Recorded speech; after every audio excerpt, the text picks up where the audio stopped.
Hey there, welcome back to my channel. This is Chris. I hope you're doing great.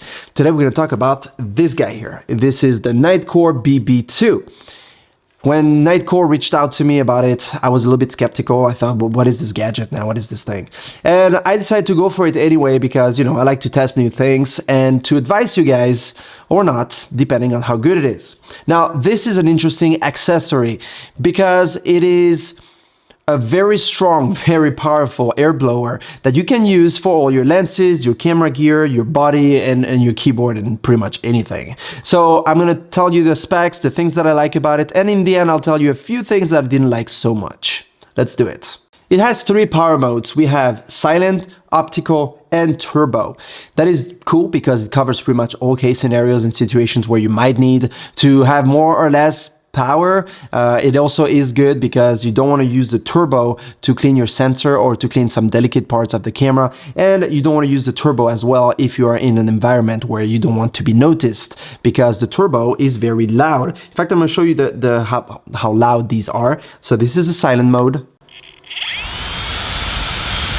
Pretty silent. Then we have the optical mode.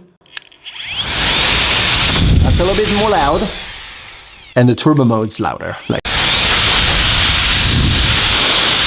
there. So these are the 3 modes that you can use. It covers a wider surface range than a traditional air blower. I mean, if you see a difference between this and this in terms just the size of it, of these two, you can see that obviously this one is going to cover a wider surface. And what I mean by cover a wider surface, I mean that it's going to be stronger in a wider area. So you're going to have more dust blowing off rather than this thing that will not have the same efficiency.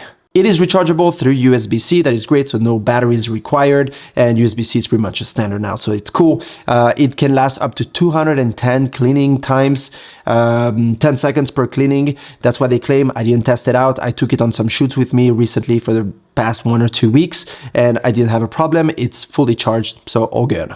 Let's now talk about the power of this thing because they claim it can go up to 80 kilometers per hour or 30,000 RPM, revolutions per minute.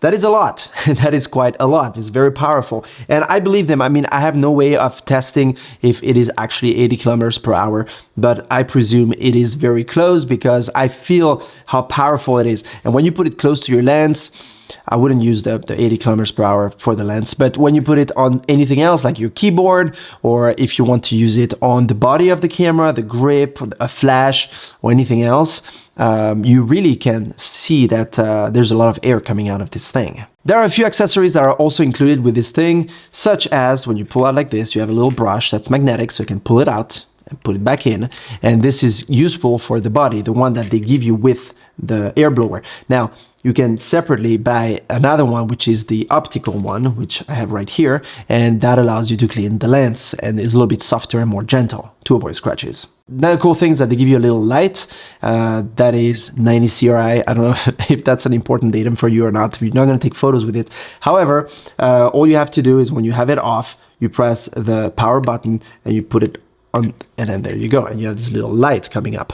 It is not very strong or very powerful by all means, but it is useful because that can allow you when there's a dim environment or when you have to see through, I don't know, like a little on your keyboard, for example, or you want to see, I clean my X-T2, my X-T3, and as you know, there are raised knobs, and when you want to clean in between, it's a pain in the butt. So using this thing with the light and with the brush was very, very useful. There are 3 ways to see where your power stands in terms of power reserve. When you press once, you see it colors. The first one is green. That means you have 50% or more. When it reaches blue, it means that you have less than 50%. And when it reaches red, it means you have to charge it because it's about to die. Weight-wise, we're at 210 grams, and it is made of aluminum, the body itself. So it has a pretty cool structure, pretty rugged. I don't know how long it's gonna last because I only had it for a few weeks, but so far, so good. Let's now talk about those things that I didn't like as much, the cons, I would call them, because there are a few, all right? The first and most obvious one is the size and the bulkiness of this thing.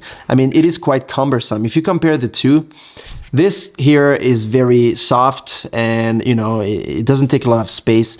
This thing is like a hard block, and it will take this much space in your bag. So if like me, you don't care, because when I go on a shoot, I have a big backpack where I can put all my gear and so forth, and I always have a little pocket to put it in, then it's great. It's gonna come with you and it's gonna be a great companion. If you don't, or you wanna, I don't know, travel lightweight, or you don't have a lot of space, then you're better off with a traditional air blower. So that is the biggest con, I think. And the fact that it is 210 grams, I mean, it's not a light thing. It is light for what it is, but you get what I mean.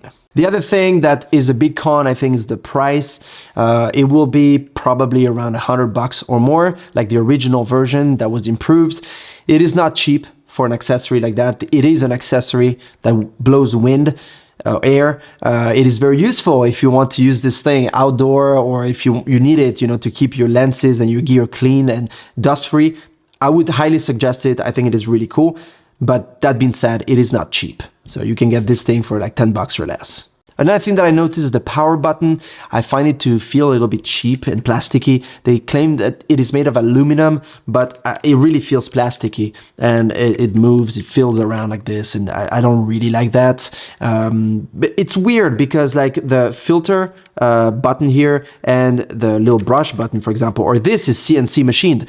It feels better than the actual power button, which is a thing that's one of the most, if not the most important one, because you have to be able to turn it on.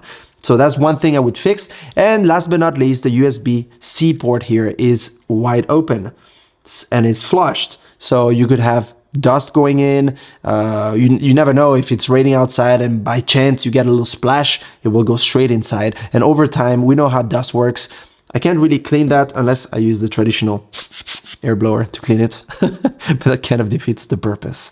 There, I hope this little accessory, gadget, call it as you will, is something that might be useful for your own setup. Let me know in the comment section below what you think about it, if you think it's cool or if you think it's just a gimmick. And I see you, like always, in my next video. Keep shooting and take care. Bye.